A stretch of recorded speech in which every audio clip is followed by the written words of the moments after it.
Muy bien. Nosotros nos encantan las... te voy a pedir que bajes un poquito la cortina, así. Qué rompebola que soy, pero no sé. Me siento... ¿Y eso que te había preguntado antes? Es algo que... No Está bien, a nosotros, como nos encantan los números redondos, un 3 de agosto, pero del año 2002, se ocurrió el allanamiento del Quijote FM, la radio donde surgimos y surgen todos nuestros proyectos venideros. Y bueno, 23 años no es redondo, pero nos gusta. Así que bueno, vamos a hablar de eso, pero sobre todo vamos a hablar de la crisis del 2002 y vamos a hablar un poco de nosotros porque nos tocó ser contra nuestros pronósticos protagonistas de una situación. Y bueno, vamos a tratar de recrear algunas cosas que sucedieron allí, si te parece.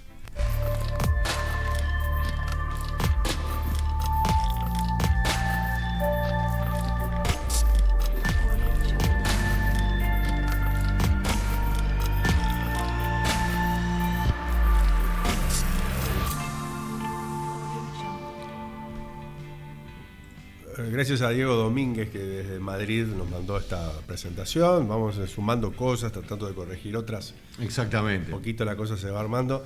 Cuando yo estaba armando las placas estas ayer de noche, en pila de veces decía, lo hacía medio con trampa porque sabía que vos sobre este tema escribiste, lo estudiaste bastante y tenés mucha información. Entonces, algunas placas son como una ayuda a memoria nada más hacia algunas cosas que vos vas a decir para precisar algún datito que pueda perderse. Y después hay algunas opiniones que yo quiero dar respecto a lo que significó la última gran crisis económica y social del Uruguay, sin duda, para empezar por ahí. Sí. Y ya quiero arrancar en esta placa que podemos mostrar ahora con una dicotomía que es el titular del diario El País, que es el diario más importante del país, que ha tenido una incidencia en la agenda y en la política enorme. Tal vez ahora los más jóvenes no crean que sea así, y seguramente no lo sea, pero el diario El País marcó, antes de la dictadura, durante la dictadura, siendo oficialista y pro régimen, y después el rumbo político y la agenda de este país, y los titulares y los editoriales del país tuvieron eso de ser contundentes en función de lo que marcaba la línea de la clase poseedora, de los millonarios, de los ricos, de los latifundistas, de los oligarcas, la agenda política de la clase dominante. Y acá quería marcar primero en Granada esta dicotomía, que en plena crisis, donde la gente, vemos en la parte izquierda, la gente estaba reclamando porque los bancos le habían robado la plata y querían los ahorros, los uruguayos, y lo que estaba pasando es que un grupo de banqueros, confabulándose con un montón de políticos, le robaban la plata a la gente. El titular del País es sobre sí un saqueo, pero no el saqueo de los banqueros, sino el saqueo que ellos inventaron de la gente pobre en los supermercados de la periferia, y titulan ola de saqueos organizados, y le agregan eso con saña, que es lo que siempre tuvo el País, de dar un poquito más. Sí, siempre. Un poquito más. Es que ya que haces 30, hace 31 y agregale ahí. Porque podías poner ola de saqueos. Supermercados, los pobres de siempre. Pero ya le pusieron organizados. Organizado. A mí me parece que tiene que ver con información que había dado antes de eso, que te acordás que nosotros lo habíamos dado en su momento allá en el Quijote, que era que en algunos lugares se estaba hablando del saqueo, o sea, el tema había salido acerca de los saqueos, o sea, haciendo el guiño a los saqueos en Argentina, como que se había hablado en algún ámbito, digamos, de la izquierda radical, no de cometer saqueos, sino cómo evaluar cómo afrontar un escenario de posibles saqueos. No era la organización, sino el cómo políticamente cómo pararse ante la situación, y por supuesto ahí el País dijo, acá está en la mía. Claro, pero aparte a mí lo que me interesa acá es lo que se habían organizado, eran los banqueros y los políticos para robarle a la gente, y los tipos dicen que los que están organizados son los saqueos de los pobres. Claro, obvio. O sea, es fantástico. Obvio. Una pequeña puesta a punto que acá sí te dejo explayarte, pero te tiro algunos titulares. Vamos a los titulares. El PBI cayó en el 2002 un 11%.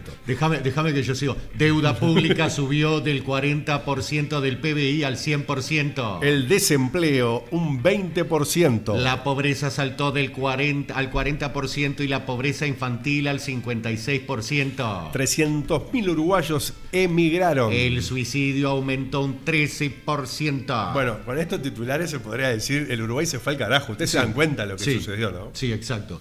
El suicidio... Decime algunas cosas de estas y tratá de conectar una con otra, ¿no? Sí, el suicidio además 630 y pico, si no me equivoco. Estamos hablando ya de un país que tiene una tasa de suicidios muy alta. No sé en cuánto estará ahora, en su momento estuvo en la cuarta, por esta época más o menos estaba en la cuarta, quinta, lo que quiere decir que saltó todavía encima un 13% más. Vos sabés que yo creo que el número de los 300.000, no sé si es, no recuerdo que sea exactamente ese, pero está. La pobreza infantil es un dato brutal, porque eso te indica, primero que nada, el 2002 no es el año en el cual la mayor cantidad de niños nacieron bajo la línea de pobreza. Hubo un escenario peor, que fue el 2004. El 2004 fue peor. El 2004 fue donde verdaderamente la sociedad uruguaya tocó fondo, con el 60% de los niños naciendo por debajo de la línea de pobreza. Ahora, mi pregunta es a la gente, ¿ustedes qué pensaban que iba a salir de eso? ¿No? Porque ahora hablamos de los planchitas, de los pastabaceros, de no sé qué. ¿Qué edad tiene esa gente? O sea, ¿ustedes qué pensaban que iba a salir de eso? Del 56% de los niños naciendo por debajo de la línea de pobreza, lo que quiere decir es que estaban en niveles de indigencia, en niveles de hacinamiento. ¿Ustedes qué pensaban que iban a salir? ¿Ingenieros aeronáuticos? Lo que estamos viendo ahora es esto.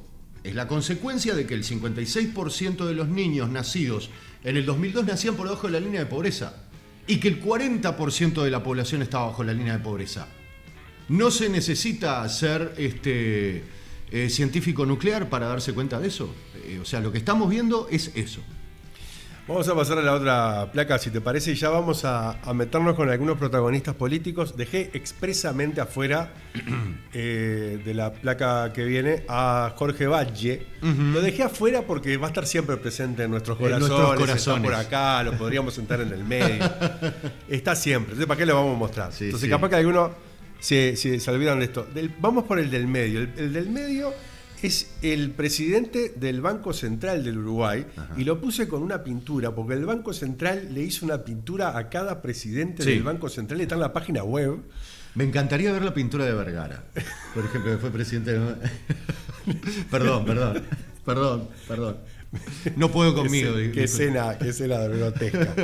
Qué buen currito, ¿no? Que se agarró el pintor del Banco Central. Ajá. Que tiene que retratar. Y bueno, y ahí está Rodríguez Valle, que junto con Alberto Bención, el ministro de Economía, que es el que está a la izquierda, y Ariel de Abreu, que era el de la OPP, fueron los protagonistas políticos señalados por habidos y por haber de falta de controles, de desidia, de complicidad, de inoperancia. Vos hablabas recién, ahora fuera del aire, con unos compañeros de acá del sindicato, hablabas directamente de burradas, ¿no? Sí. O sea, que Rodríguez Valle, siendo autoridad del Banco Central del Uruguay, haya aceptado alegremente que el encaje de los bancos fuera solamente del 5%, es... Explica un poco eso de los encajes. Sí, bien. Cuando un banco, por ejemplo, dice, bueno, yo voy a abrir este banco para prestarle plata a la gente, el Banco Central le va a decir, bueno, está bien, ¿por cuánto dinero? Entonces el banco va a decir, bueno, yo voy a tener un capital para préstamos de, no sé, por ejemplo, $100 millones.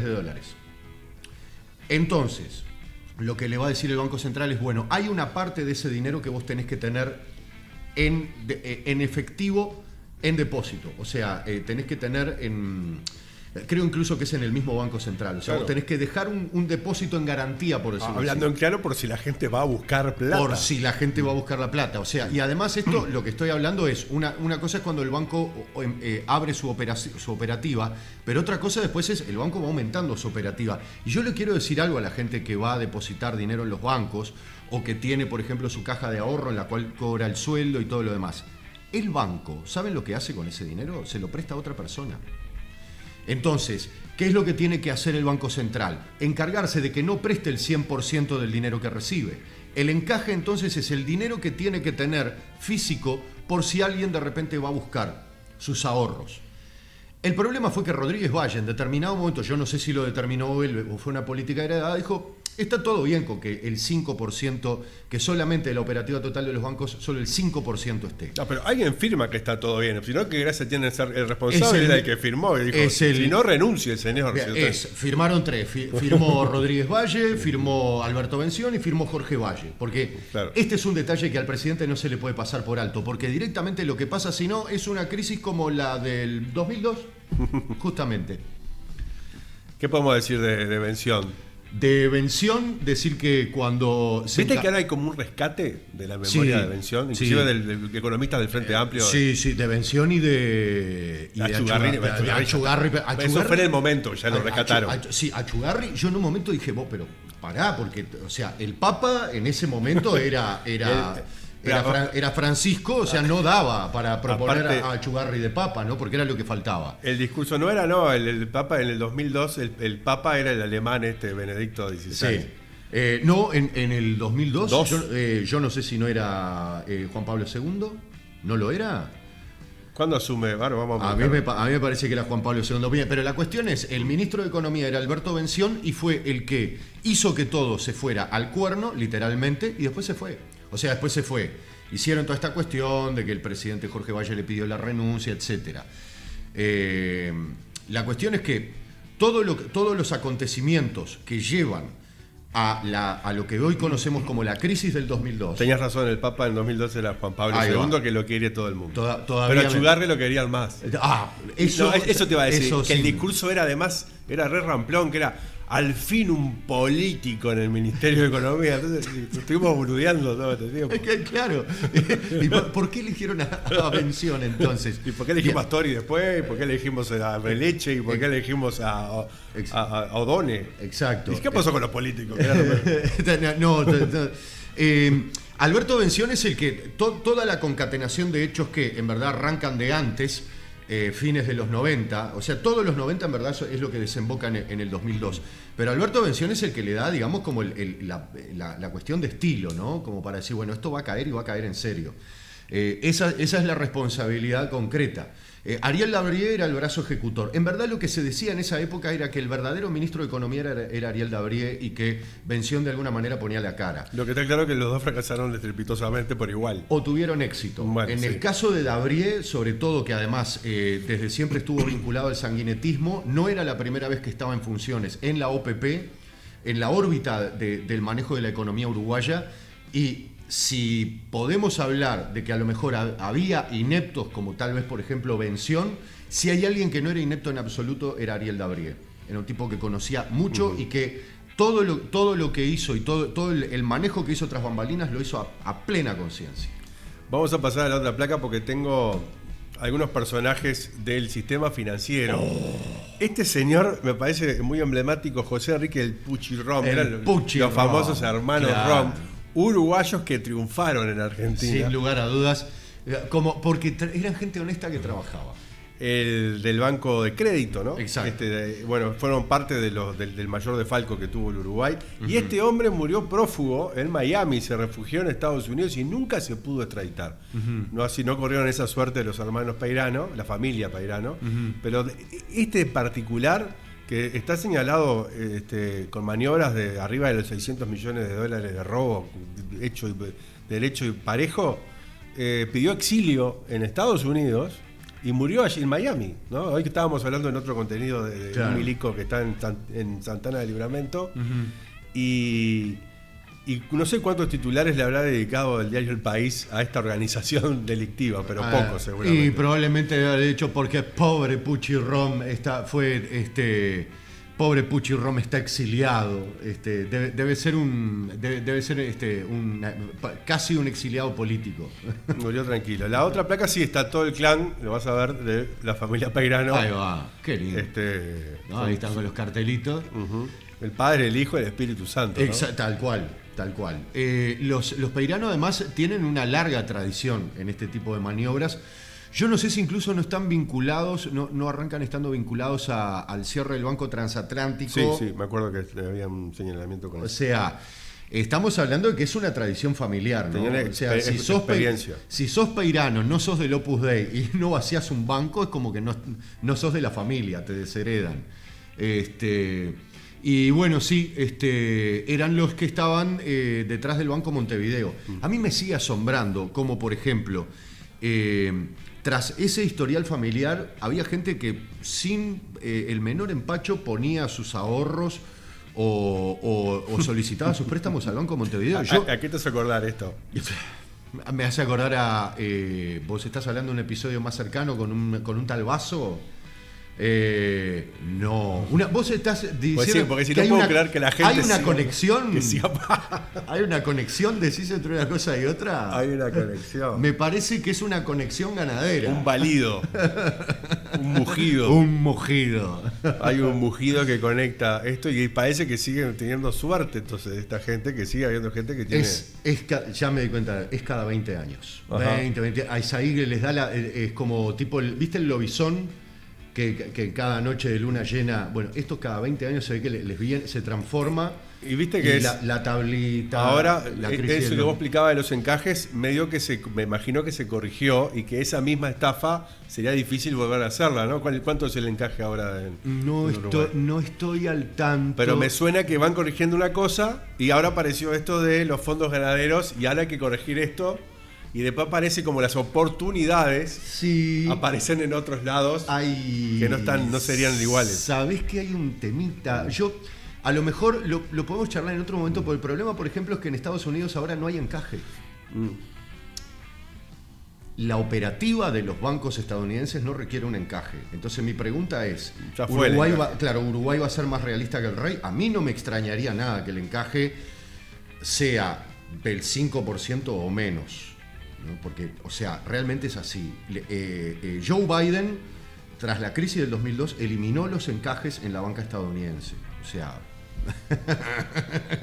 les gusta jugar con fuego. Bien, sigamos.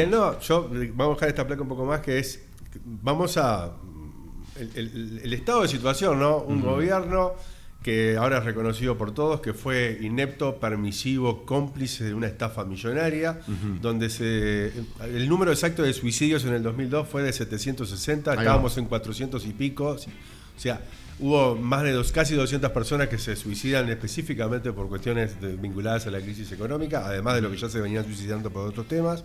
Eso se puede medir el robo, se puede medir el saqueo, se puede medir altos políticos, casi todos de la clase poseedora, personas sin ningún escrúpulo, y vemos cómo se empieza a buscar el chivo expiatorio por el lado de los saqueadores de supermercados, que en el 2002, en todo el año, se procesaron a 19 personas por saquear arroz, fideos. O sea, hubo 19 personas que tuvieron que pagar penas, en muchos casos, de hasta 4 años de prisión.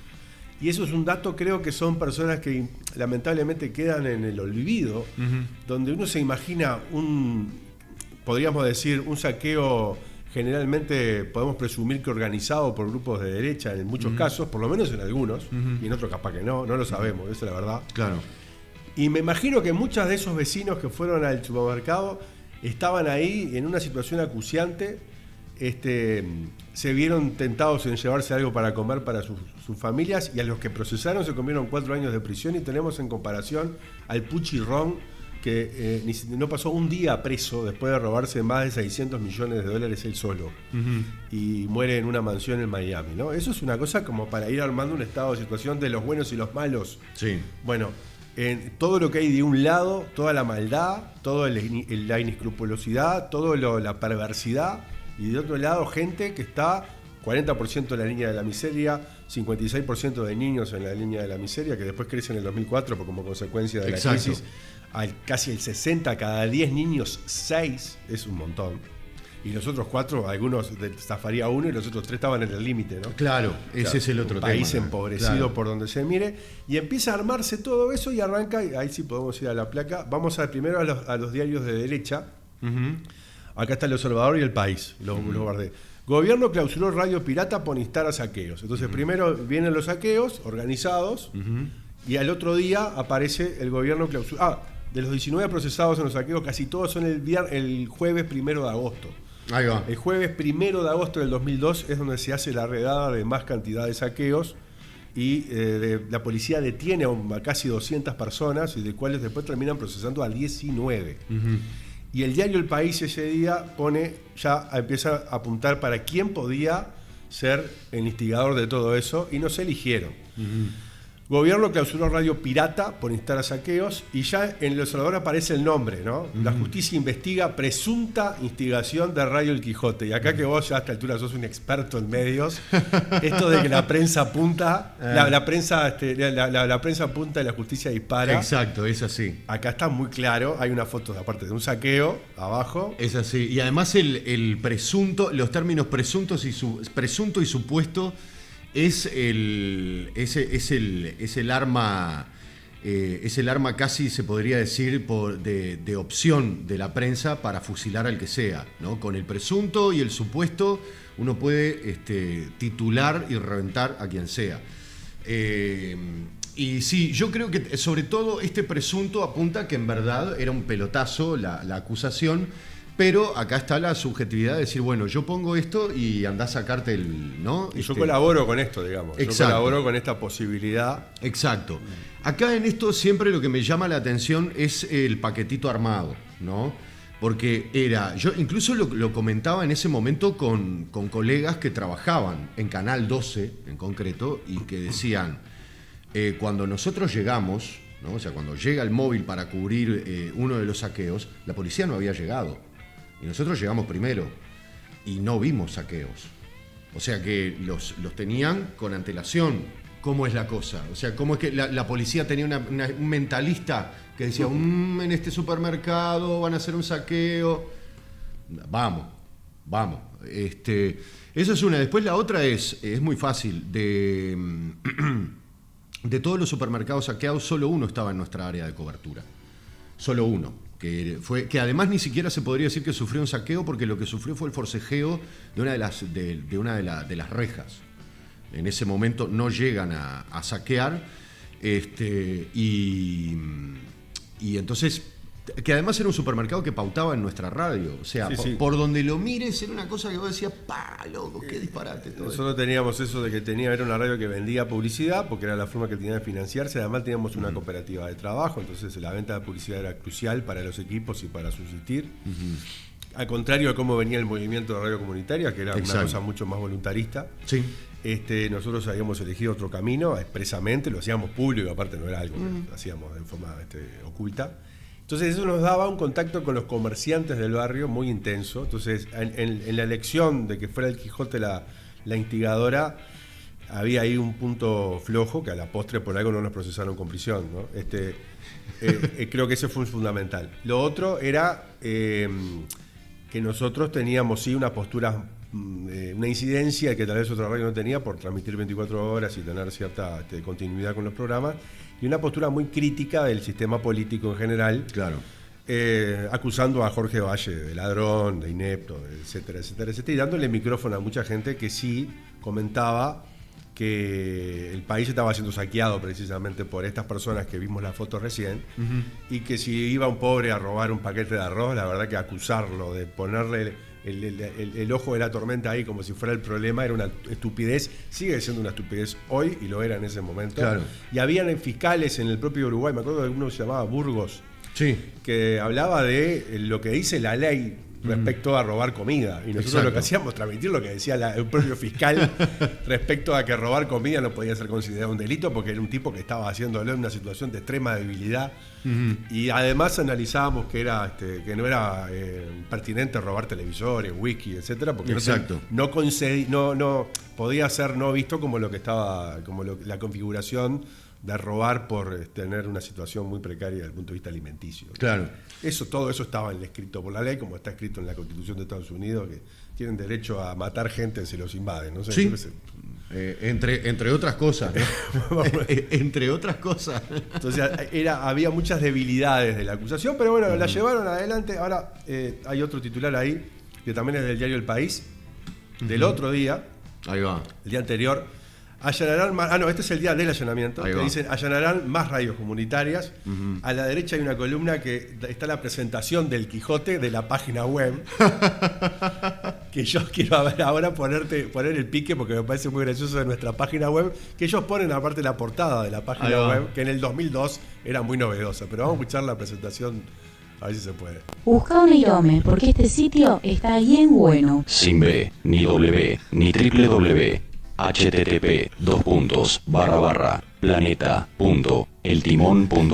http://planeta.eltimón.com/Quijote FM. Me perdí. No terminaba más. No sé quién Aquí- pudo haber- aquí- El único que entró a la página del Quijote fue el diario El País. Yo creo. Que Tuvimos un solo usuario, creo que entró. Que no, a lo mejor le habrán a alguien que Yo se nunca dedica- entré. Claro, Vos una entraste a la yo página no de- pude. Ah, bueno. Porque cuando empezaba, o sea, no podía.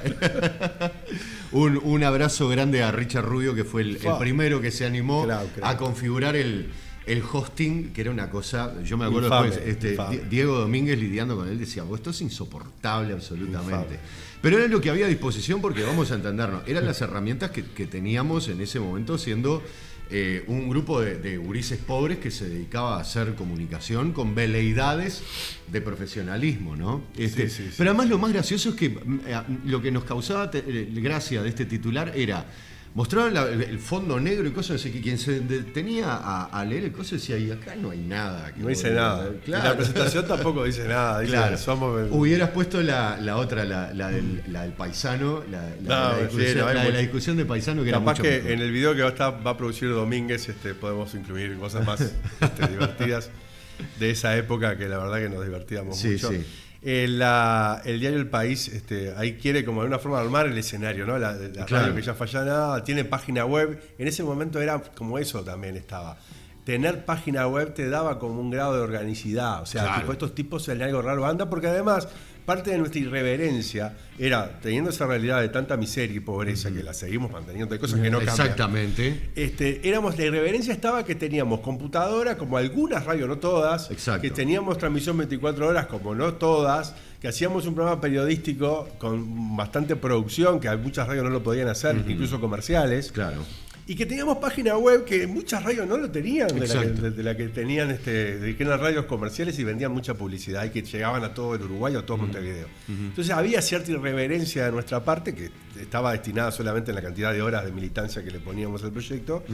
Y esta gente lo quería poner como una especie de hecho en sí, de que esta gente estaba bancada En algo andará. en el escenario ese de los saqueos organizados, la instigación, el grupo tenebroso atrás que además vemos cómo se repite este modus operandi en todos lados respecto a cuando hay una resistencia y se quiere buscar un chivo expiatorio, que fue lo que fuimos. Decir, bueno, ¿cómo justificamos esto? ¿Cómo lo tapamos? En Uruguay tenían muy poca cosa para tapar, no había un grupo armado, no había un grupo de gente de acción directa en ese momento rompiendo vidrios y saqueando Exacto. supermercados, y lo único que tenían eran a estos pibes de Jardines de Peñarol en ese momento, que transmitían en una radio comunitaria y que hacían un montón de guarangueadas al aire, además de hablar Claro. un poco de política, porque básicamente es eso. Tal vez en una primera instancia la propia criminalización te resignifica, y después con los años uno se va dando cuenta, ¿no?, de esa situación que es dantesca, graciosa, payasesca de parte Sí. del poder, ¿no? Sí, yo además lo que pienso, andando el tiempo y viéndolo en perspectiva, es que con muy poca cosa lograron, digamos, mantener la atención, ¿no? Porque si vos te pones a pensar, tirar un argumento de esto como dándole, o sea, pretender que una radio comunitaria tenía la capacidad como para generar una ola de saqueos y todo lo demás es medio payasesco. Digo porque si nos vamos a poner a pensar en eso, por la cantidad de contenidos que teníamos al aire, si teníamos esa capacidad de influencia, muchachos, ya hubiéramos hecho la revolución. Porque Claro. decíamos un montón de cosas que verdaderamente eran muy fuertes, que no tenían que ver precisamente con ir a saquear un supermercado. Entonces, verdaderamente, primero que nada, eso es una pretensión media absurda, que pasa siempre por la cuestión esta de que, bueno, la prensa sobre todo lo que hace es colocarte una forma de pensar las cosas y listo, con eso vas. Pero después la otra cosa es, con qué poco, ¿no? Con qué poco logró taparse el ojo a una crisis que ni siquiera fue tan profunda, o sea, que fue mucho más profunda de lo que fue la crisis del 29 acá en Uruguay. Sí, lograron a los pocos días firmar el préstamo con el Fondo Monetario Internacional, con Estados Unidos, el préstamo directamente. El préstamo puente. Y votar las condiciones en el Parlamento sin ninguna movilización afuera, ¿no? Exacto, tal cual.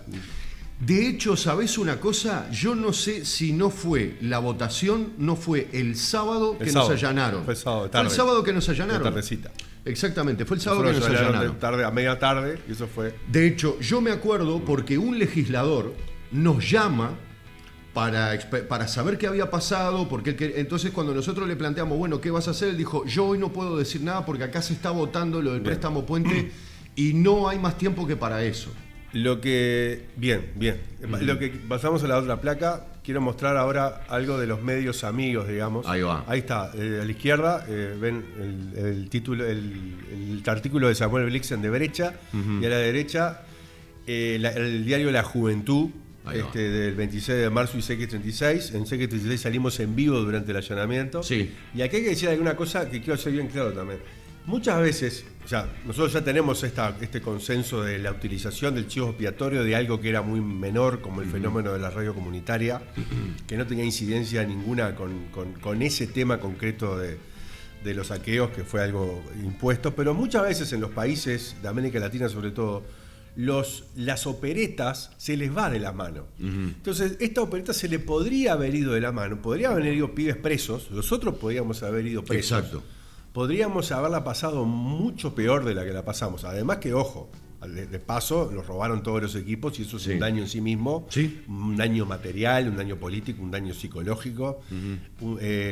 Fuerzas militares hay que recordar que en ese momento la URSEC había sido creada recién. Sí. Las comunicaciones antes dependían del Ministerio de Defensa, se llamaba Dirección Nacional de Comunicaciones. En el año 2001 se crea la URSEC, pero sigue dependiendo del Ministerio de Defensa. Exacto. Cuando los hacen el allanamiento, por eso ahora vamos a ir viendo después fotos de operativos militares. Pero hay que decir que eso que ya fue un daño enorme podía haber sido peor. Y si no fuese por estos medios, si no fuese porque teníamos de columnista a María Urruzola, a Samuel Blixen, al cónsul de Cuba en aquel momento porque no había embajador, claro. Burgos, Osvaldo Burgos. Si no estuvieran estos medios como estuvieron regalándonos estos titulares como Quijote allanado y silenciado, la violencia que silencia, allanaron FM el Quijote, de alguna forma te jerarquizan, te posicionan. Me acuerdo en ese momento la compañera Irma Leites me propuso en la plenaria que empezara yo a leer como un grado de exposición mayor, claro. Que es una estrategia fantástica respecto a cuidar a alguien. Es todo lo contrario de lo que la gente piensa, lo están dejando. No, en ese momento mostrar que vos pertenecías a más cosas. Exacto. Y también uno piensa cuando por eso hablaba de los 19 procesados que se llevaron el kilo de arroz. Esos sí marcharon. Claro. No tenían ni a Blixen, ni a María Urruzola, ni a Irma Leites, ni a nadie que los cobijara. Nosotros tuvimos reuniones con periodistas, fuimos a la casa del cónsul de Cuba. Estuvimos a punto de irnos en el helicóptero arriba del techo de él. Perdón, no puedo. Pasa que no es. O sea, quiero aclarar algo. Tal vez esto se convierta como una especie de charla, de anécdota. Sí, yo no quiero que vaya del todo para ahí, pero cada tanto podemos meter alguna. No, pero fue muy gracioso. A nosotros, además, en el momento que nos allanan, el término robo que utiliza Nicolás es el adecuado, porque en verdad. Al haber retirado los cargos penales, la incautación de los equipos pasa a ser un robo, ¿tá? Porque no estábamos infringiendo la ley, de hecho estábamos haciendo usufructo de un vacío legal, lo que quiere decir que en verdad no había una causa fundada para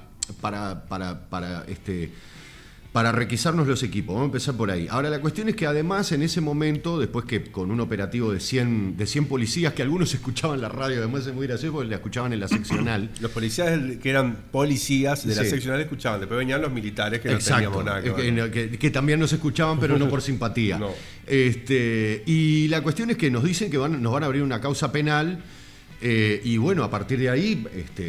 la propia María Urruzola dice, chiquilines, miren, la cosa viene muy brava, yo evaluaría irme de acá y todavía encima nos invita Osvaldo Burgos que era el representante de prensa latina para Uruguay, que como en ese momento Cuba no tenía embajada, era casi que el embajador. Tenía cargo de cónsul. Ahí va, tenía el cargo de cónsul, bueno. Era el cónsul de Cuba. De esto me entero ahora. No, era el cónsul de Cuba. El cónsul de Cuba, mirá vos. Y estuvimos a 2 días con Álvaro Bondad, que ahora es compañero de la radio, de hacerle una nota a Fidel Castro, que todavía vivía. Pero Y estaba, el contacto con Fidel Castro lo tenía el cónsul de Cuba, Claro, que era Waldo Burgos, que exacto, era columnista de la radio. Exacto, o sea que todas las cosas que decía que sonaban locas en verdad eran muy ciertas.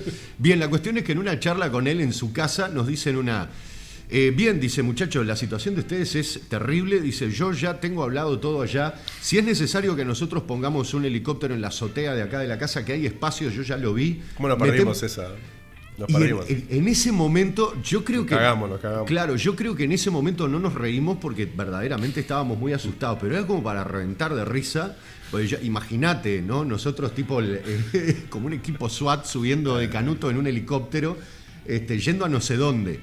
No sé si llegamos no llega un helicóptero a Varadero. No. Quedamos ahí nomás, no, a mí lo que me preocupa son, claro, ¿a dónde íbamos a ir en los pasos intermedios? Yo con llegar a Brasil me alcanzaba. Pero no, fue tremendo. Bueno, en la otra placa ahí se ve, se ven malas imágenes, pero son recortes de diarios, pero bueno, por lo menos se aprecia el operativo de militares vestidos de civil. Había un auto con matrículas de flores, que ahora van a ver una camioneta en otra placa. Ahí se ve, ahí se ve cómo se lleva en el monitor de la computadora. Y mira uno ahí está la matrícula. Que se está haciendo un tabaco. Ahí va, el militar. Esto todavía era recuerden, era la URSEC, pero seguía dependiendo, estaba bajo la órbita del Ministerio de Defensa, porque recién, cuando gana Tabaré Vázquez en el año 2004, en el 2005 asume, pasa directamente la URSEC a la órbita de la Presidencia de la República. Y recién en el 2005, entonces nosotros nos fumamos la primer clausura de la URSEC, digamos, ¿no? Porque las clausuras de las otras radios que ya habían tenido clausuras como Alternativa FM habían sido de la Dirección Nacional de Comunicaciones. De la DNC. De la URSEC somos nosotros. Claro, pero además yo creo que corresponde porque nosotros habíamos casi que generado una relación casi de amistad con Pérez Tabó, que era el entonces director de la URSEC. Y los técnicos, una Taide, yo lo sufrí con Corsaria toda la. Claro, una visita semanal. Era tipo, otra vez. ¿Cómo andás? Ataides. Ataides se habrá jubilado, Ataides. Claro, esperemos, sí, ¿no? Pero en vez de un ciervo, tiene una cara arriba de la estufa nuestra. Claro, ahí va. Bueno, y Pérez Tabó, incluso me acuerdo. Ahora vamos a hablar de eso. Para nota adelante. Ahí va, fantástico. Ahí hay otra nota donde se ve a los policías de la comisaría, anterior a esa. Se ve al policía de la comisaría un poco intermediando entre los militares. Yo me imagino que debe haber sido, no lo quiero humanizar al policía de la 21, pero yo me acuerdo de esa situación que él estaba un poco tenso. Porque lo habían mandado también al operativo y había unos milicos de civil, había uno con una camisa floreada, que era rarísimo todo. Y además, también hay que decir que el allanamiento se produjo con gente con pistolas automáticas en la mano y le pegó una patada a la puerta. No fue tampoco nada pacífico, ¿no? Claro. En la última fotito se ve un pedacito de la gente en la vereda.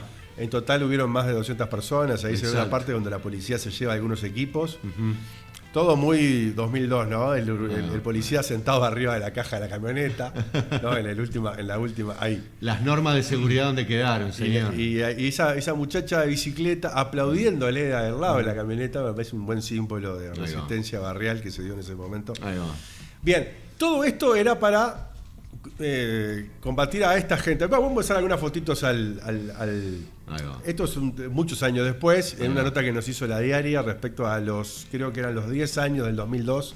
Exacto. Esto fue en el 2012. 2012, ahí está. Ahí se ve en el medio, está por supuesto mi primo, ahí señalando. Ahí va. A su derecha está Diego Domínguez, que saludábamos recién. Ahí va. El de gorrito soy yo. Y del otro lado a la izquierda está Jessica Alonso y Nicolás Melgar, que también eran integrantes del Quijote FM.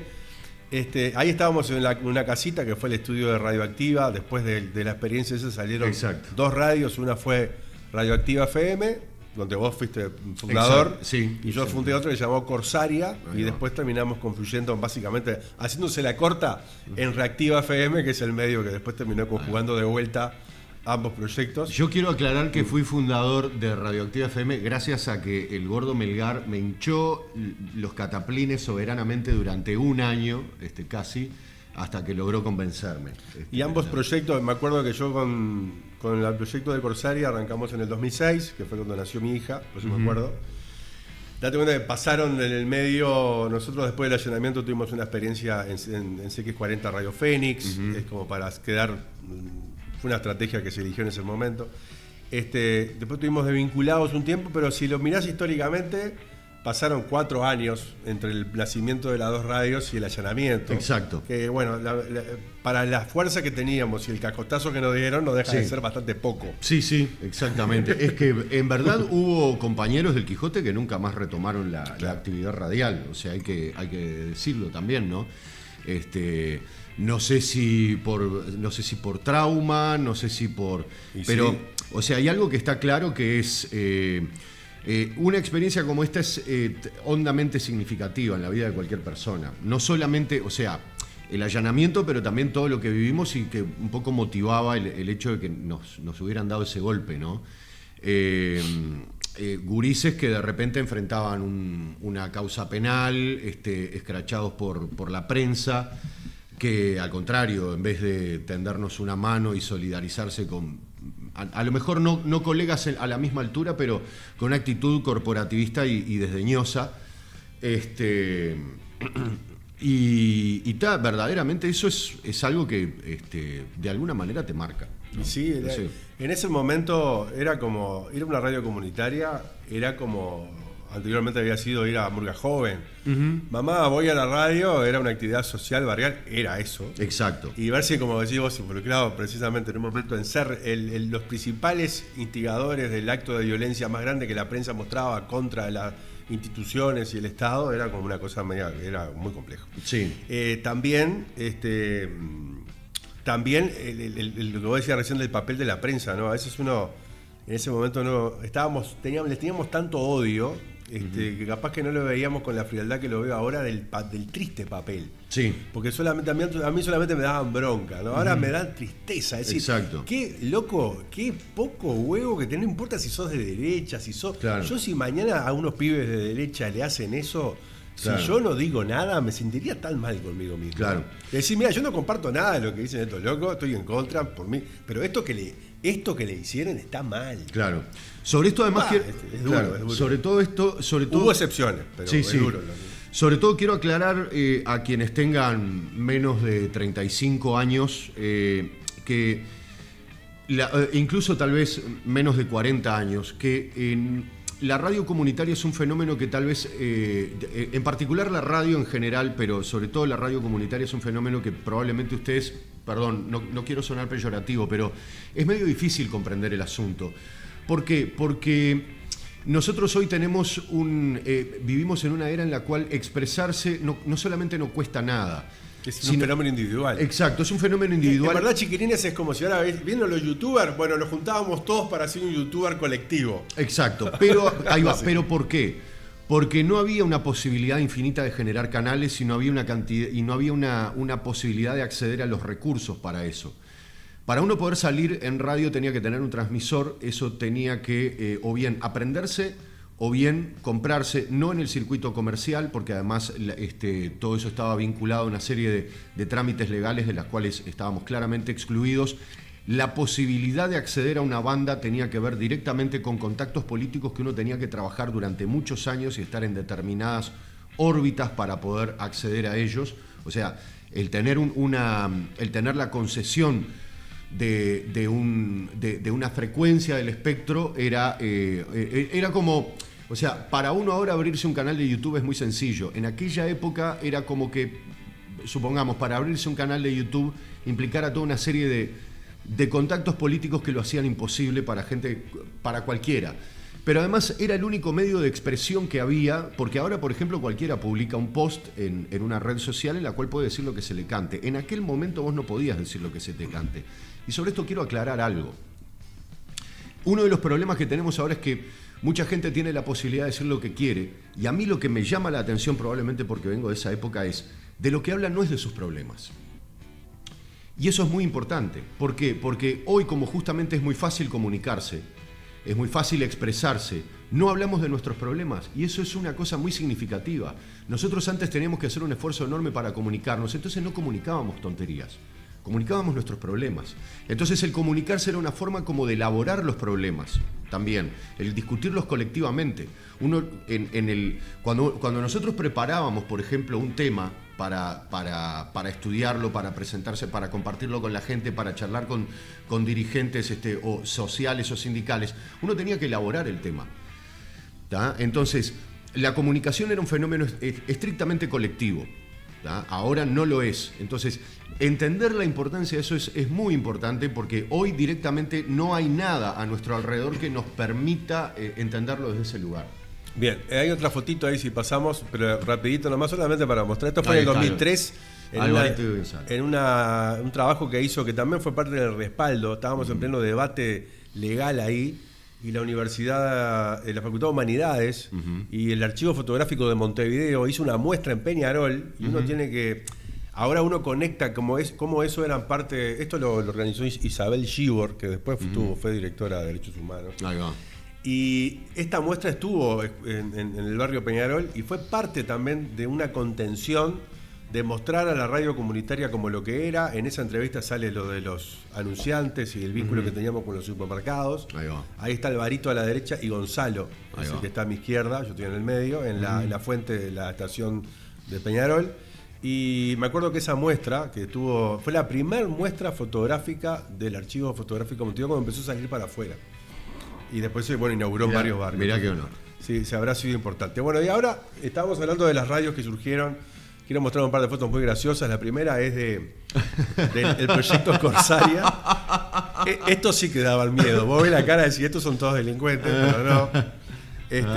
El Negro Ramírez. El Negro Ramírez, Dios mío. Que estuvo en la radio Corsaria, había mucha gente que además tuvo que ver con la reconstrucción de la Libertad Colón, que los saluda a los compañeros de ahí, que tiene un presente hermoso, y que esta radio comunitaria ayudó a poder reconstruir. Digo porque para empezar a comparar entre la gente, tipos de barrio que no tenían mucha incidencia política, pero que hacen un medio de comunicación, junta gente de la más variada, donde pueden, como decís vos, hacer eso que es conversar un problema y discutirlo, pero además arreglar un club, o en el caso después de Radioactiva, vamos a ver, de reconstruir una casa histórica en un barrio. Con el Pochi Rom, ¿no? Que se muere, le puede robarse $600 millones. Hoy el contenido que quiero hacer se basa más o menos en comparar estos dos mundos que hay, y el titular del diario El País de los que organizan saqueos y los malos de la película. Ahí está Fernando Geloni, que ya murió. También murió el gordo Walter, que es el que está arriba sin remera de la Libertad Colón. Dos grandísimos compañeros. El Geloni tuvo mucho que ver con la reorganización, con el nacimiento de Corsaria. Entonces tiene un crédito especial, porque era una escucha del Quijote. Y él había llevado para hacer un programa y nunca lo pudo hacer, y quedó con esa sensación de vacío. Exacto. Pero era un fundamentalista del Quijote, porque después de haberlo conocido y de haber como entablado una cierta amistad con él, el Quijote lo tenía allá arriba. Y la conexión que él tenía, que era lo que él no entendía, nunca lo entendió, creo que se murió sin entenderlo, es que su vínculo no tenía nada que ver con la política. Él era un frente amplista clásico, no le importaba mucho lo que nosotros decíamos de política, algo que le gustaba que nosotros pasábamos rock. y lo que hizo el Estado con él fue sacarle la radio que pasaba rock. Claro, en el 2002, es una locura. Claro, no deja de ser una locura. Tiene razón, que estos tipos sacan unos tipos que pasan folclore de mañana y rock de noche, que es lo que a mí me gusta. De hecho, el único anunciante que nos retira el anuncio por un motivo de programación fue el cantinero del Club Arroyito, si no me equivoco, cuando sacamos el segmento de Tango en la Mañana para colocar el segmento de noticias. Claro, al revés, imagínate. Lo único que me importa es la música. Entonces hay un aporte cultural que hacía la radio que, es como un daño que le hacen a la barriada, un daño que le hacen a la gente, un daño enorme que no se puede cuantificar. Yo no lo puedo cuantificar, pero es un daño muy grande, ¿no? Mirá, perdón, voy a meter una. Yo me acuerdo que la noche del allanamiento, o sea, posterior al allanamiento, nosotros nos quedamos ahí en la casa de Susana y de Daniel, y me acuerdo que... Susana, no, perdón, Ana, ¿no? Sí, Ana. Ana, Dios mío, perdón, No, mil no, disculpas. no te conozco. Y cayó una vecina caminando, porque plena crisis del 2002 no había mucha plata, caminando desde el Cerrito, porque ella era una escucha regular y de repente había escuchado que nosotros el día anterior habíamos avisado que era una posibilidad que nos allanaran, porque habíamos visto la camioneta de la Orsec en la vuelta, y se vino caminando desde ahí para saber qué había pasado con la radio que la acompañaba todo el tiempo. Yo me acuerdo, no me puse a llorar de asco. Así por arriba te digo, bueno, del Willy que está en el fondo es herrero, el gordo Walter tenía un carro de chorizo, Ahí hizo va. de todo, Angeloni era jardinero, Raúl es feriante, Ahí va. el Nero Ramírez trabajaba en una parada de taxi del SWAT. Vamos a la otra foto, hay algunos compañeros de Radioactiva en un estado, en una pose. El día que jugamos el partido de fútbol, ¿sabes? Armó un lío bárbaro, ¿no? O sea, fueron los primeros encuentros, no terminaron muy bien. Sí, yo quiero aclarar que este partido de fútbol después en el plenario de Radioactiva Tuvo mella. Dios mío, hubo quejas, hubo mucho dolor. Fue como una interna ahí. Hubo mucho dolor. Entre Irlanda, los grupos, facciones de los mismos. Bueno, ahí está Andrés, está Nicolás, está el Pompa ahí atrás, ¿no? Y Domínguez. Exacto. Un joven Domínguez y flaco Domínguez. Exactamente. Que trabaja en Europa. Andrés trabaja en la OCE, creo, ¿no? No, en Cutsa. En CUTSA. Hay un despachante de aduana, hay otro que es profesor, docente. Exacto. Digo, para ir viendo quiénes somos y quiénes son los otros, ¿no? Exacto. Y ahora sí vamos a ver quiénes son los otros. Ahora aparecen todos los que de alguna forma tuvieron que ver. Porque vos decís, estos pendejos que estaban pasando rock, tango y que son jardineros y arreglan un club, en esa opereta se vieron involucrados todos estos personajes. Vos decís, todo este malgasto de poder para poder construir este chivo expiatorio tuvo que tener a estos señores de alguna forma involucrados de alguna manera. Y no contra una banda terrorista, no contra un grupo guerrillero, que ahí uno decía, bueno, qué bien que esta gente haya tomado cartas en el asunto en favor del Estado burgués, sino contra esto que estábamos mirando recién. ¿No? Parece como... Bueno, Jorge Valle, que había dicho hace unos años atrás, las radios comunitarias no molestan a nadie. Exacto. Y durante su gobierno fue el lugar donde más... Hasta que tuvo que manotear algo porque donde molestaba. para evitar que lo lincharan. Guillermo Stirling. El chiquito Stirling. Qué grande. Guillermo Stirling, que tiene... que me tomé la molestia de anotar algunas cositas de ellos porque me parece que a ellos zafan. Durante el mandato de Guillermo Stirling, porque ya sabemos quiénes somos nosotros, pero bueno, vamos a contar un poco quiénes son estos, que de alguna forma nos rompieron las pelotas bastante, ¿no? Guillermo Stirling estuvo involucrado y algunas cosas que voy a decir, la gente va a decir, me había olvidado porque pasa de todo. En el 2003, o sea, un añito después de esto, Stirling compró unos módulos en Estados Unidos por un monto de 3,57 millones de dólares en el 2003. ¿Te acordás? 56% de miseria infantil. Y se armó un quilombo bárbaro. Los módulos, eso no sirvieron era para las cárceles. Claro, él decía, carcelario. como vamos a meter más presos, hay que comprar más cárcel. Fue la primera vez y la única que Uruguay hizo eso. Fue un despilfarro de dinero que quedó en la historia, en los anales. En el 2002, el mismo año que nos allanan, fue acusado por varios parlamentarios por tener vínculos con el contrabando. Eso sí te tenés que acordar. Sí, porque la crisis generaba además oportunidades enormes. Exacto. Y que los contrabandistas habrían aportado, en las denuncias que hacían los legisladores fentamplistas, dinero al Partido Colorado, ¿no? Esto se investigó, después se archivó, pero la acusación estuvo, ¿no? Y después hubo otra acusación también en el 2002 de torturas en cárceles que se habían en ese momento denunciado también por varios presos y abogados como Chargonia, que le hizo una denuncia al respecto. Esto fue el muchacho Stirling, que está Guillermo Stirling, que fue ministro del Interior. Vos hablabas también, bueno, está también... podemos dedicarle unas palabras solamente al periodista a Ignacio Álvarez, que en ese momento actuó de la prensa, fue así como mostrábamos El País. Él tenía el programa de televisión Zona Urbana y hizo su aporte mostrando un pique que nosotros teníamos, haciendo escuchar un pique que decía: si el hambre es ley, el saqueo es justicia, y con eso de alguna forma cerraba su acusación de que bueno, esta gente está bien acusada, vieron, está claro que son responsables. Y lo hizo en un canal de televisión, en un horario central, cuando Exacto. la televisión era la televisión. Claro. A las 9 de la noche, un programa. Y ahí debías tener 300, 400 mil personas flojas, ¿no? Entonces, de alguna manera, este tipo tan poderoso, que ya lo era en ese momento en horario central de la tele, tuvo que destinarle algunos segundos a hablar de unos pibes de un barrio que estaban comiendo refuerzo de mortadela para entrar en esa opereta. Por eso te decía que si no hubiéramos tenido determinado colchón, se les hubiera ido de la mano. Exacto. Porque estaba todo hecho como para que Sí, sí, sí. si comió cana el que se afanó un paquete de fideo, Claro. estaba No lo hecho íbamos a para que hacer nosotros no. claro. Y también en esa red de contención, que yo decía hoy de la 36, del movimiento 26 de marzo, del CX36 y de Brecha, y del periodista Samuel Blixen, yo recuerdo que en esa transmisión yo tuve el contacto, vos decías que me llamó, yo creo que yo lo llamé, no me acuerdo, pero yo hablé con Guillermo Chiflet, que era legislador, en ese mismo día del allanamiento. Sí, es que no recuerdo quién llamó a quién. Yo creo que lo llamé yo, pero tal vez fue porque él estaba acusando la 36, porque eso sí lo hablamos. Sí. Y él, y eso yo no lo recordaba, y viendo unos apuntes que tengo, Guillermo Chiflet, legislador, creo un diputado o senador del Partido Socialista, fue el que me dijo los contactos de Faúndez y de Guillermo Fernández, ambos abogados de primer nivel, que fueron los abogados que Gonzalo Fernández y Faúndez, Sí. el nombre de pila de Faúndez, Juan Faúndez, abogados de primer nivel, Sí. creo que eran los más famosos que había en la vuelta. Eran los penalistas grado 5 de Uruguay Claro, de ese momento. nosotros no fue que ellos aparecieron de la nada, fue Guillermo Chiflet el que Exacto. habló con cada uno, con los dos, y les pidió por favor que nos defendieran.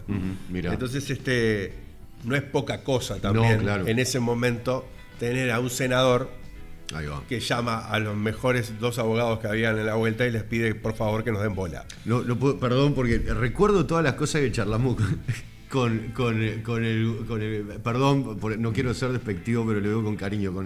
Con el gordo Juan Faúndez y con el gordo Gonzalo Fernández fue fantástico. Fagundes terminó siendo el que elegimos para que nos Sí, defendieran. claro. Nunca me sentí tan seguro en mi vida al borde de una cuestión tan dramática, sobre todo con Juan Faúndez, que no sé si era que simple y sencillamente le pareció que todo era una pavada, y entonces como que se sintió con mucha displicencia o de alguna manera se sintió como un poco en la obligación o algo así de darnos un poco como de ánimo. Pero nos divertimos muchísimo en el estudio de él. Pasó de todo. Sí. Pero fue genial. Y de la cantidad de cosas que charlamos, además, como para hacernos madurar un poco como de golpe sobre algunos temas, ¿no? Yo me acuerdo de una desasnarnos. consigna de él que era: si mañana van a declarar, van presos. Si van dentro de un año, dentro de 6 meses tienen un procesamiento sin prisión. Y si van dentro de 2 años, les piden perdón. Exacto. Eso era el timing que él tenía de lo que estaba pasando. Al final ni siquiera llegamos, nos tomaron Sí, nos tomaron, claro. declaración, era ¿no? Exactamente. Fue como una cosa así, fuimos. Pero ya ahí se había pasado lo de la muestra fotográfica, lo de las muestras de solidaridad, lo de Guillermo Chiflet, lo de los medios de comunicación referentes de la izquierda en ese momento. En CX36 hablaba Tabaré Vázquez. Claro. No era cualquier No, CX36. hablaba Tabaré Vázquez y Mujica. Y Mujica. Tabaré, es más, me acuerdo porque yo escuchaba ambas audiciones. Tabaré Vázquez hablaba los lunes y Mujica los miércoles, si no me equivoco. En el 2002 no recuerdo si Mujica, pero seguro que Tabaré Vázquez lo usaba en el medio en el 2002. No recuerdo si Mujica ya no estaba ya en la Panamericana. No, la Panamericana no es la 36. Es la 36. No, vos decís el M24, no, M24 la compraron mucho después. Bien, mucho después. bien. Sí, Álvaro Pan todavía tenía el A Todo Trapo, A una Todo revista Trapo. barrial del mes a dos. Exactamente. Que también nos hizo una nota y también Exacto, estuvo con exacto. nosotros Álvaro un crack. en ese momento. Bueno, vamos a decir, el de la punta inferior derecha Ajá. es Pérez Tabó, que era Ahí tu va. amigo que vos querías hablar de él. Sí. Pérez Tabó actualmente es abogado de empresas. De hecho, se cruzó con Alvarito porque es el abogado defensor de Mosca y Alvarito en ese momento era dirigente representante de los trabajadores del sector libro. Entonces era tipo, otra vez acá, otra vez de un lado y del otro de la vereda. Yo recuerdo que tuvimos un diálogo como muy cordial y muy como despreocupado con él un mes antes del allanamiento. O sea, él nos transmitió una tranquilidad que claramente no era, casi que nos preparó para la cama, se podría decir. De este señor, algunas cosas que me anoté que creo que está bueno para recordarlo, es que en 1995 fue asesor de la empresa Gaseba en pleno proceso de privatización. Del lado de la empresa, ¿no? Claro. Integró el grupo Ocean con Javier Fernández, que es el deudor contumaz de Fripur, ¿no? Javier, que le quedó debiendo al Banco República millones y millones de pesos. También estaba en un grupo financiero con Nathalie Manjar, y yo no me acordaba de esta señora. La señora Tiki Tiki. Claro, la señora que era la esposa de Fernández. Ajá. Y fue el caso aquel de que se le descubrió que Punta del Este tenía un montón de empleadas domésticas bolivianas que estaban en negro. No, que estaban esclavos. Que estaban esclavas. Bueno, en Carrasco al menos estaban esclavos. Y tenían alguna Punta del Este. Tenían prohibiciones para salir, sino bajo determinadas consignas, no les pagaba. Un régimen de esclavitud. Y justamente yo la recuerdo por la señora Tiki Tiki, porque cuando logra salir, una de las empleadas contaba que estaba todo el tiempo diciendo, bueno, vamos, Tiki Tiki.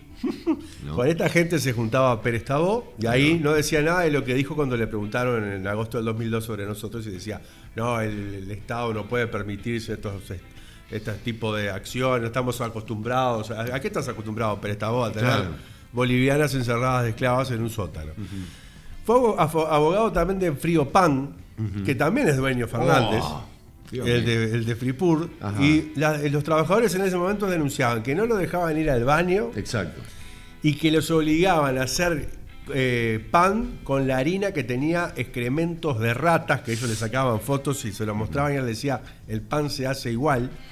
Y además no había agua potable en la fábrica, lo que consiguieron a través de un paro general que hicieron los trabajadores, y ahí consiguieron que hubiera agua. Agua potable para ellos y para mejorar el producto, entre otras cosas, ¿no? Yo lo digo entre otras cosas porque creo que cuando hicieron la ocupación de la fábrica finalmente, no recuerdo, a lo mejor se me está mezclando con otra cosa. Bueno, pero acá dice la información que recabé que era un paro, capaz que fue un paro con la ocupación de la fábrica. O sea, la cuestión es que fue obra de los trabajadores organizados que le anunciaban a la población que estaban haciendo pan con mierda de rata, amigos de Pérez Tabó, toda esta gente, y Pérez Tabó esto no le generaba ningún conflicto. Después está la jueza de la causa, la que avala que nos roben los equipos, que nos allanen, que nos clausuren para siempre, caso que no hay en Uruguay. Es la jueza que está ahí de pelo rojo, que se llama Aida Vera Barreto. Esta señora tiene también algunos muertos en el ropero, pero dantescos, ¿no? Seguramente muchos peores de lo que tuvimos haciendo radio comunitaria. En julio del 2021 fueron procesados en Uruguay Jorge Silveira, mirá que nene, ¿no? José Ricardo Arab, todos te suenan, ¿no? El turco Arab, sí. Gilberto Vázquez. Vaya que sí. En aquel momento por el secuestro y sustracción de identidad de Anatole y Victoria, que están en la canción del Zabalero, ¿no? ¿Dónde está Mariana? ¿Dónde está Simón? Anatole, Victoria, la hija de Aida y Simón. Otros imputados en este mismo caso fueron José Gabazo y Luis Maurente, que fallecieron antes de que se dictara el procesamiento. ¿Qué tiene que ver Aida Vera Barreto con esto? En abril de 2010, la Suprema Corte de Justicia resolvió sancionar a Aida Vera Barreto con 5 años sin ascenso. ¿Por qué? Porque consideró una falta grave de omisión haber atrasado la tramitación de este juicio. Podían haber sido condenados mucho antes, inclusive antes de la muerte de Gabazo. Y ella expresamente, lo que dice el fallo, entre comillas, es que expresamente atrasó la tramitación de este fallo. Chargoña también estuvo en la causa. Lo que ella hacía era no tomarle declaración a los 2 niños secuestrados que querían ir a dar su testimonio. Claro.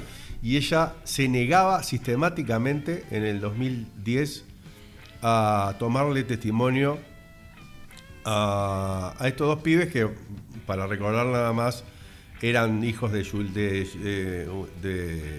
Julien, militante de izquierda, de Roger Julien, militante de izquierda de nacionalidad francesa. Ambos fueron secuestrados en Argentina en el 76, en su casa de la provincia de Buenos Aires, en un operativo conjunto de fuerzas represivas argentinas y uruguayas. Fueron llevados a Orleti. Allí fueron trasladados clandestinamente a Uruguay, donde habrían sido asesinados, pero siguen desaparecidos los papás de estos dos hermanitos. Y los hermanos Julien, Anatole, tenía 4 años, Victoria 2, fueron separados de sus padres y fueron abandonados en una plaza de Valparaíso. Allí se los encuentra. Y en esa búsqueda de la verdad, ellos cuando ya eran mayores de edad, se sumaron a esta causa que a la postre se logró recién juzgar muchos años después, en el 2021. Y la Suprema Corte acusa a Aida Vera Barreto en el 2010 de dormir la causa. Entonces, no sé qué vínculo tiene Aida Vera Barreto con los torturadores, no está claro.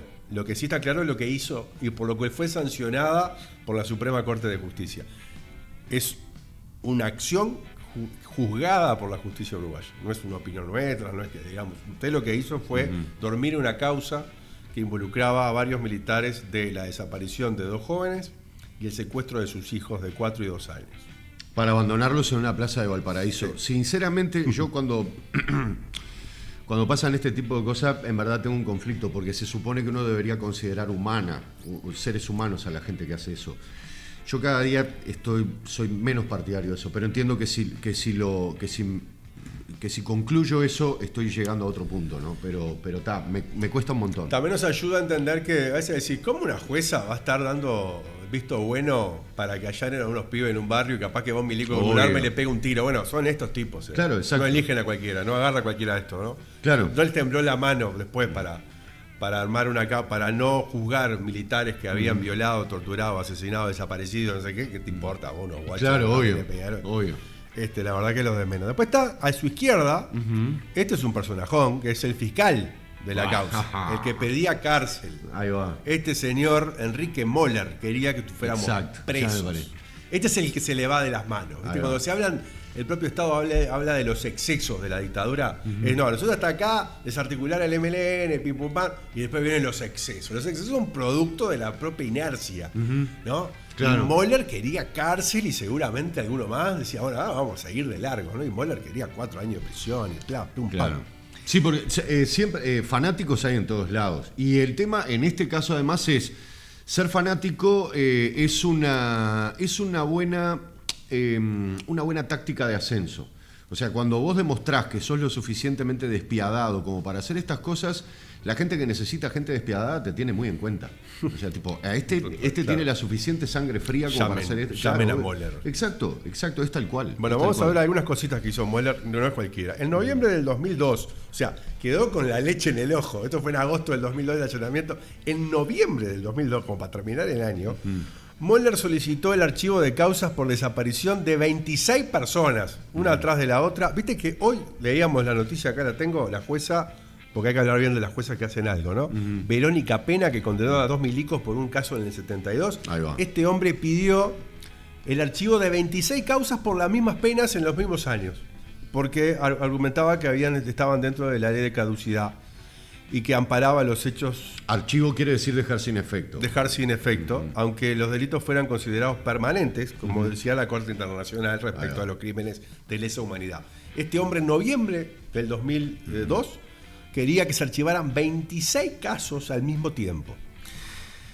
En particular, Moller tuvo especial visibilidad en el llamado caso de 12 desaparecidos uruguayos en Argentina, donde también recomendó cerrar la investigación. Estaba ensañado con cerrar y no defender cualquier delincuente, porque está eso, bueno, los abogados tienen que defender cualquier cosa, claro, un narco, esto, porque tienen derecho a la defensa, lo cual no está en discusión.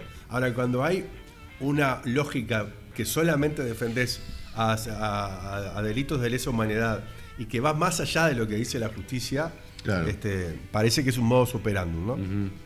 12 casos. Bueno, esto le generó terrible quilombo, inclusive con el juez Mirabal, que iba por el camino contrario. Que fue el que lo trabó y dijo, no, esto sigue corriendo, no se puede. El juez no le dio la razón en este caso. Ahí va. En el 2002, vuelvo para atrás, solicitó el archivo del caso de Gerardo Gate y Simón Riquelo. O sea, no fue cualquier. O sea, mirá qué caso. Uno de los más emblemáticos de la historia de los derechos humanos de Uruguay. Claro. Argumentando que esos hechos estaban amparados por la ley de caducidad, no se rompía, no se quemaba mucho con los argumentos, ¿no? Era el mismo. Sí, sí. Y por lo tanto debían extinguirse. Lo mismo aplicó, lo quiso aplicar para el caso Hellman, el mismo fiscal. Lo que ahí le generó además un problema con el gobierno de Argentina, que había demandado en su momento la remoción del fiscal uruguayo. Dijo, sáquense a este tipo, ¿quién es? Claro. O sea, está loco. Claro. Tipo, ¿no? Acá no pasó, siguió ejerciendo. Y acá vienen unas perlitas de Möller que hablan de su persona, de la rata que es, de lo miserable que es este tipo, ¿no? En el año 2007 y el 2008, Möller solicitó licencia como fiscal para desempeñarse como asesor del diputado nacionalista, ¿quién? Gustavo Penades. No, porque acá tiene. No. Está bien que vayas pensando en eso porque todo lo que dije, pero acá tiene un vínculo que parece que nos persigue. Que está ahí, que no podemos zafar de él y no podemos hablar de lo que no queremos hablar. Era el asesor del diputado Sergio Botana. ¡Oh! No te puedo creer. No te puedo creer. Tenía que estar Möller armando los municipios del Cerro Largo. Tenés que estar ahí también, hijo de puta. No podés ser así. No te puedo creer.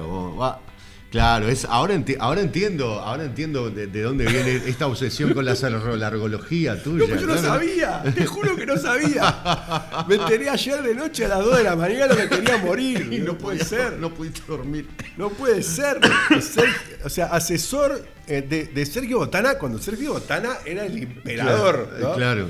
No era cualquiera. Bueno, durante ese periodo ejerció como abogado particular en casos penales activos. Por ejemplo, defendió a clientes acusados de lavado de activos, lo que provocó fuertes críticas de la Asociación de Fiscales por posible conflicto de interés, porque él no había abandonado todavía su cargo de fiscal, estaba de licencia, tenía una figura como la que quiso ser ahora Delgado, que Delgado. Estoy acá, estoy allá.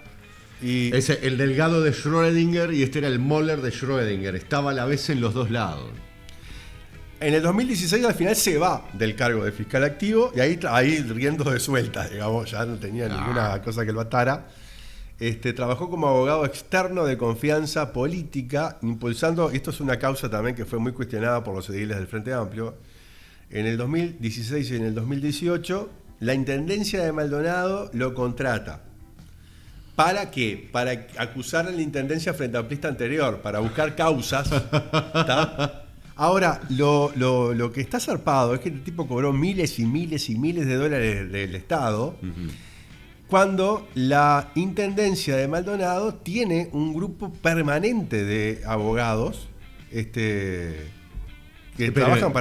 trabajan para la Intendencia, 13 abogados, y la dirección en ese momento estaba a cargo de una ex jueza penal, que es la doctora Adriana Graciuso. O sea, la Intendencia tiene un grupo de abogados que la propia Estado no confiaba, claro, y quería contratar a este loco. Llamen a Möller. Claro. ¿No? Y no sé cuál fue el resultado, parece que ninguno, pero... Y probablemente porque... Bueno, el resultado fue que se llevó 30.000, 40.000, 50.000 dólares. Y de ahí siempre sale una partecita, ¿viste cómo es? Una mordidita.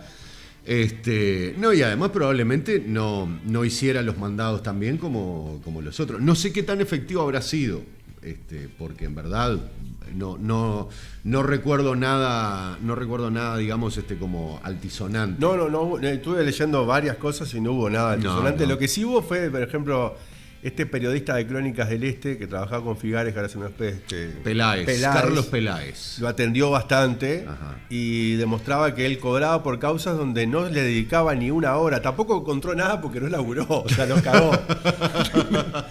Y no se presentaba a las audiencias. Ahí va. Entonces era el plan de emergencia para Möller, digamos, ¿no? Una contención. Ahí va, una contención, así como le dieron a Botana y ahora le van a dar, porque estoy seguro en esto el problema es arreglar con el actual intendente de Cerro Largo, ¿no? 50 lucas verdes, acá está lo que cobró este muchacho por todo eso. Una ganga.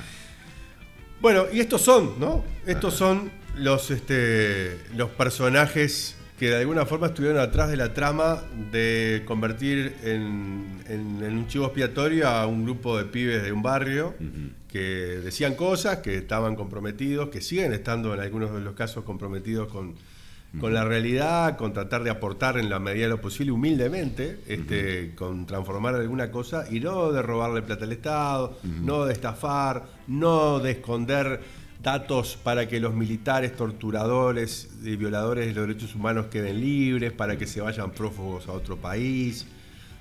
Mirés para donde mirés acá en ese cuadro, ves algo lamentable, triste, escalofriante, inmoral, ¿no? Es como pasar la mirada de un lado para el otro y está cargado de mierda.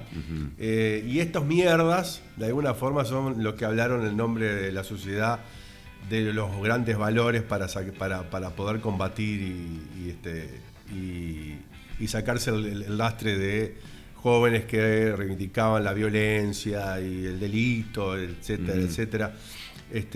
Uno cuando mira para atrás, lo único que ve en esos jóvenes, en esos 19 procesados por robarse un paquete de arroz, y en todos los que sufrimos la embestida del Estado, es que las sociedades no son lo suficientemente violentas para poder enfrentarse a estos personajes, que somos demasiado dóciles y que se la llevan demasiado barata. Esa es la conclusión que a mí me queda después de todo esto, ¿no? Sí, es que por eso yo decía que la verdad con muy poca cosa arreglaron el tema. O sea, arreglaron el tema, quiero decir, hacer toda esta pantomima que hicieron con nosotros. Es verdaderamente muy barato para toda la desgracia que sufrió el país, para los 740 suicidios, que eso para los el 56% de los gurises naciendo por debajo de la línea de pobreza, y con gente como el Puchi y Ron, que de los 800 millones de dólares que se fugaron de Uruguay, o sea, que se fueron de la banca uruguaya, 600 se los llevó él, ¿no? De las familias quebradas, porque no sé, capaz que el número no era exacto, pero se fue un montón de gente que tuvo que irse a laburar a Argentina, sí, Brasil, a Estados Unidos. Exacto. Esas familias que se vieron desmembradas, padres que dejaron de ver a sus hijos. Sí. Y que en algunos casos, además, porque quiero aclarar algo, porque después en un artículo de La Diaria aparece una demógrafa diciendo, pero esto fue transitorio, porque después volvió un montón de gente. ¿Y vos sabés si volvió la misma gente que se fue? Porque lo que yo sé es que de la gente que vi irse entre 2002 y 2003 no volvieron todavía. Entonces, y eso, perdón, a mí en lo personal me perjudica porque se fue familia, se fueron amigos. O sea que el contacto ahora quedó en una comunicación esporádica. Entonces, sí, es eso. Ahora, y todo eso les salió muy barato. Yo creo que en verdad es porque, justamente eso, porque nosotros tenemos como una... Cuando digo nosotros, digo Uruguay, nosotros tenemos como una naturaleza muy dócil. Entonces cuando de repente uno aparece y dice una cosita, ya, viste, te miran como con desconfianza y no sé qué. Y bueno, es el caldo de cultivo para toda esta gente. Sacá esa foto que ya... Ahí va. Que además, después es la que criticamos, ¿no? Porque...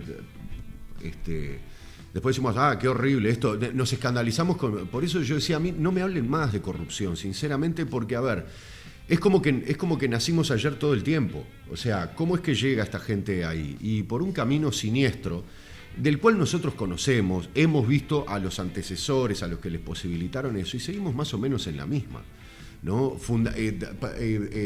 Depositando nuestra esperanza en gente que también mañana nos va a engañar de otra forma. Entonces, por eso digo, sale muy barato, Déjame, saludarte a vos, a todos los compañeros y compañeras que estuvieron en el Quijote, que fueron parte de ese gran proyecto que nos hizo tanto bien y que duró tan poco, porque sí, empezó en 2 años, pasó todo. Sí, date cuenta que Reactiva en el 2027 va a cumplir 10 años. O sea, es como todo pasa mucho más lento. Eso exacto, fue muy intenso. Les quiero mandar realmente un abrazo muy grande. Y me gustaría terminar este video, si vos me permitís. Sí, claro. Con leyendo, ya lo hemos hecho varias veces, pero a mí me gusta mucho acordarme que nosotros cada día en el informativo Ladran Sancho leíamos una editorial. Exacto. Que la escribíamos a las patadas. Y en este caso tengo la editorial que leímos el último día hábil del informativo, el viernes, el viernes 2 de agosto, porque el sábado 3 fue el allanamiento. Exacto. El viernes 2 de agosto leímos esta editorial que dice así: nadie sabe bien qué está pasando. Algunos presumen, otros analizan, otros proponen, pero nadie sabe bien. ¿Sabrá Valle dónde vamos? ¿Sabrá Curiel Tabaré Vázquez, Astori, Achugarri, Larrañaga, ¿sabrán algo? De seguro saben que ellos morirán en lechos de oro. ¿Y nosotros qué sabemos? De reojo leemos los planes del FMI. Con voz temblorosa decimos que los niños en Uruguay comen pasto. En silencio presentimos lo peor. El miedo nos paraliza. Dejamos a muchos compañeros con la mano tendida. Ellos ya no saben especular. Nosotros todavía sentimos pánico.